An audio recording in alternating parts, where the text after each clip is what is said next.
a song for ya.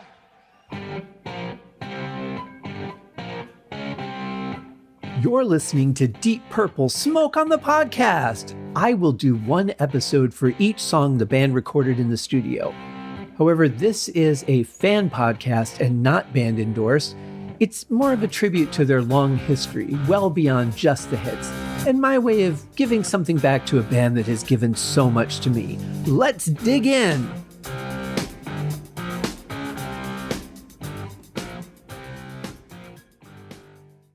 Hello and welcome to another episode of Deep Purple Smoke on the Podcast. I am your host, Scott Haskin, and here we are hitting the first bonus track on the 2000 remastered version of the Book of Taliesin.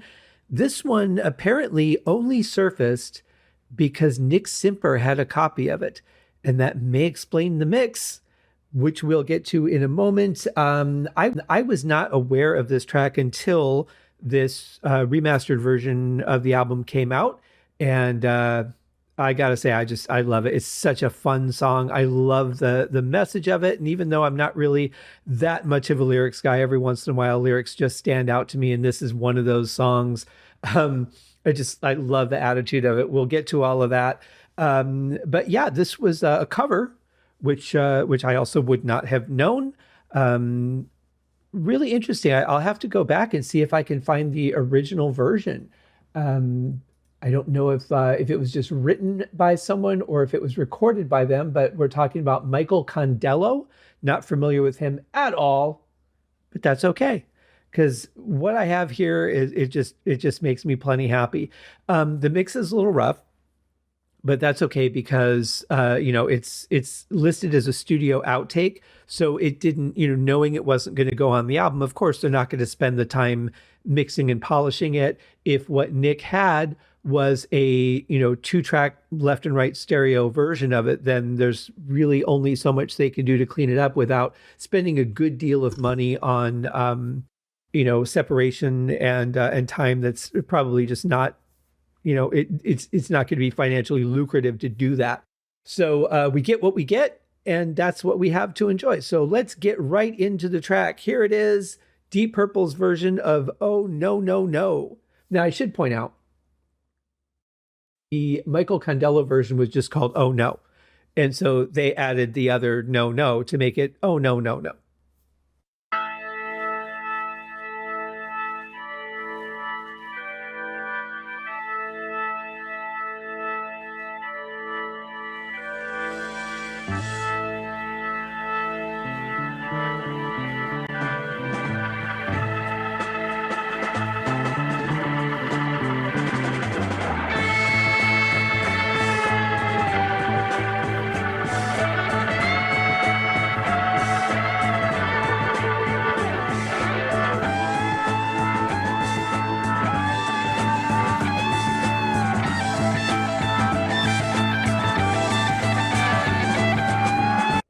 First of all, it's just got a great groove. I mean, this is very much the type of song that they were doing at the time.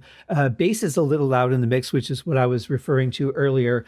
But if he had a mix that allowed him to listen to his performance, that would make sense.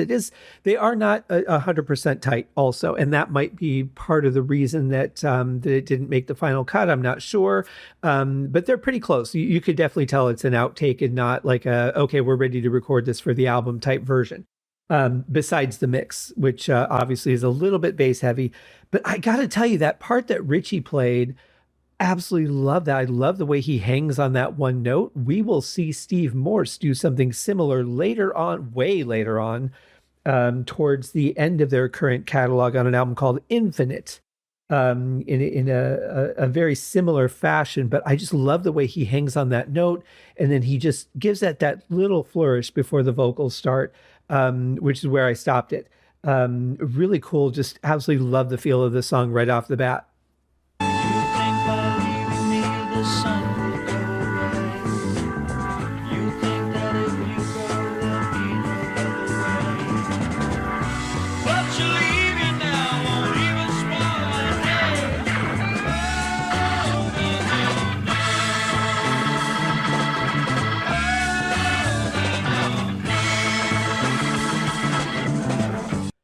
I love love the idea of just showing someone they have absolutely no effect on you when their whole purpose is how they affect you, or they think that they're that important or crucial in your life that, I'm taking it, it's a breakup. And she's just like, you can't get by without me. He's like, oh, I remember you. So casual and just so careless. Absolutely love that. But beyond that, I love the style of the vocal here, the gentle part of the verse and then rising up in power to go into the chorus.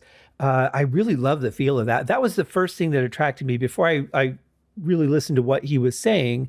It was really just the style of it that I just was suckered in by. You keep waiting for the tears I'm supposed to cry. The promise leaves, so I'm supposed to die. I've forgotten who you were until you dropped on fly. Oh, no, no, no. Oh, no, no,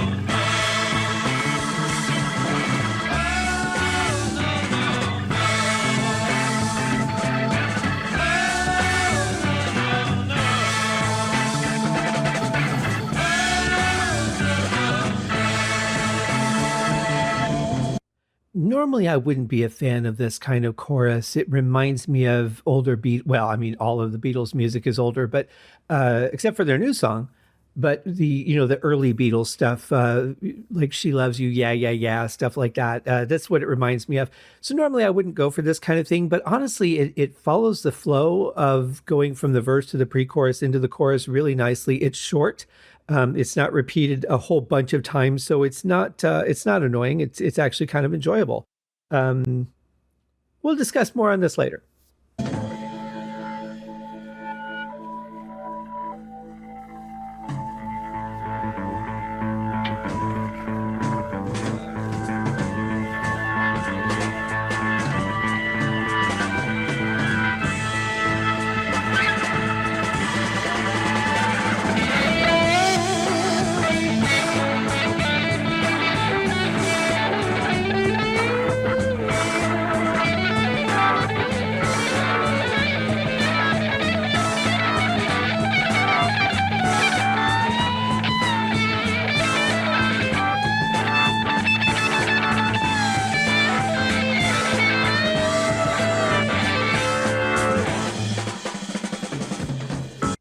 I absolutely love the lead up from the chorus into the solo.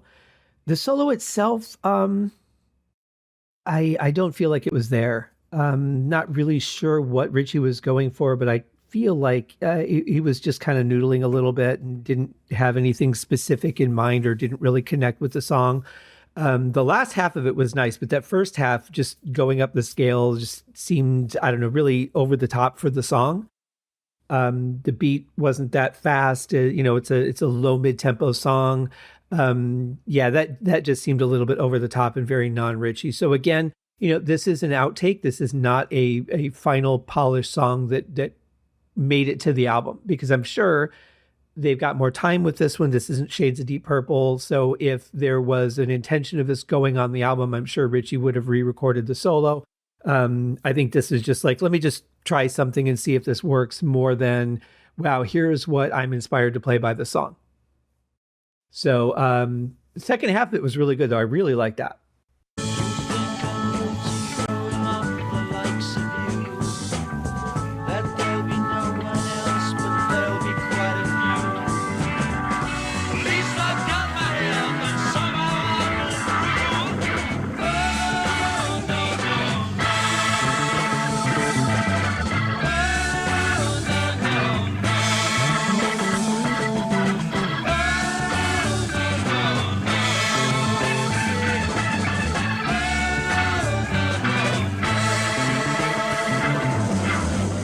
I really wish they would have re-recorded this song, because they are killing it. I mean, listen to what Nick Simper is playing. He's all up and down the neck.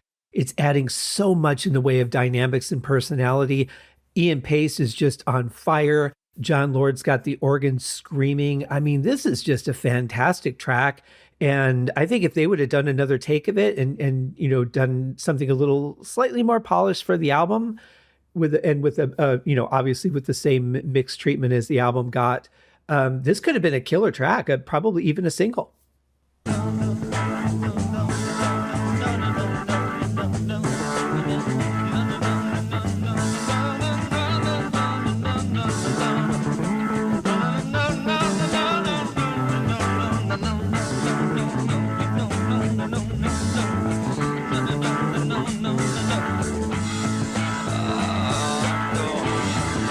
Okay, I said we talk about it, and now we're going to talk about it. Here's where the song loses me. Look at how excited I was after the last section, and now I feel kind of deflated because this section, it just it just lacks all the passion and the excitement of the previous whole part of the song. Um, it's Rod just mumbling no over and over again.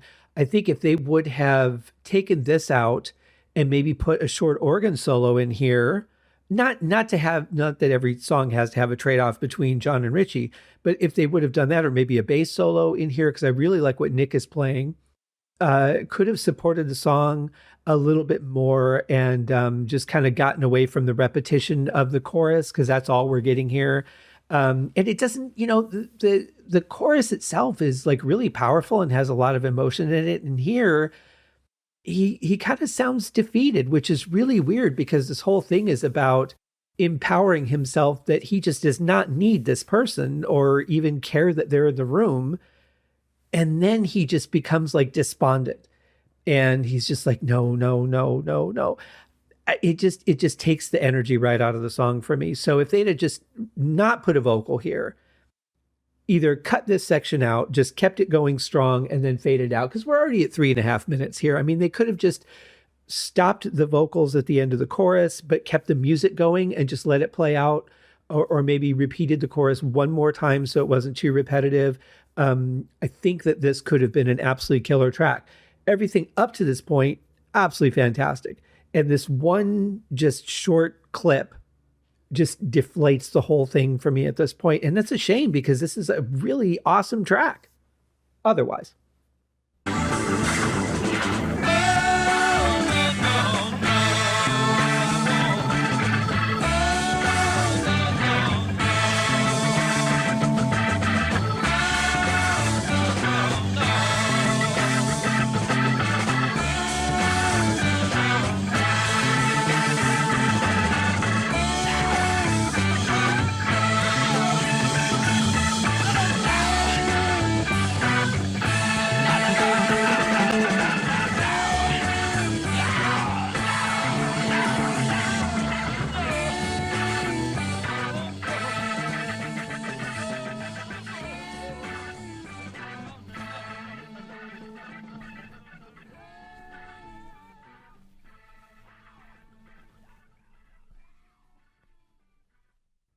Okay, see, so there, the energy is back. It's really exciting again. You're getting some of the most passionate vocal from Rod that we hear on any of these three albums, and then it's done. So I think if they would have either just cut that section out or done a short organ solo or a short bass solo, would have been fine. Other than that, this is a track that I love dearly. I think it's absolutely fantastic. And I really wish it would have been on the album, a different version of it, like a new recording or whatever.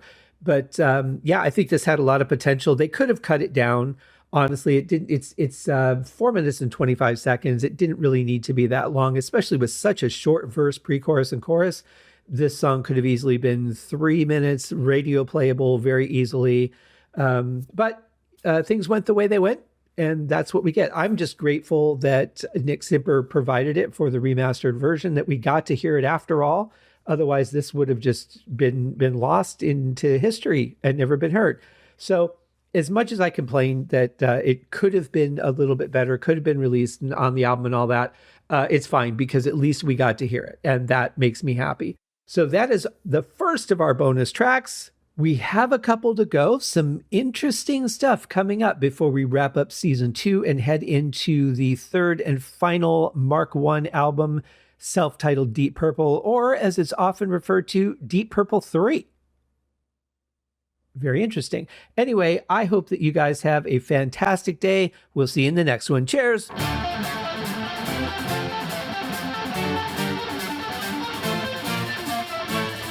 Thanks for listening to Deep Purple Smoke on the Podcast, a tour of the entire Deep Purple studio recordings. Please remember to give the show a rating on Apple Podcasts or wherever you're listening.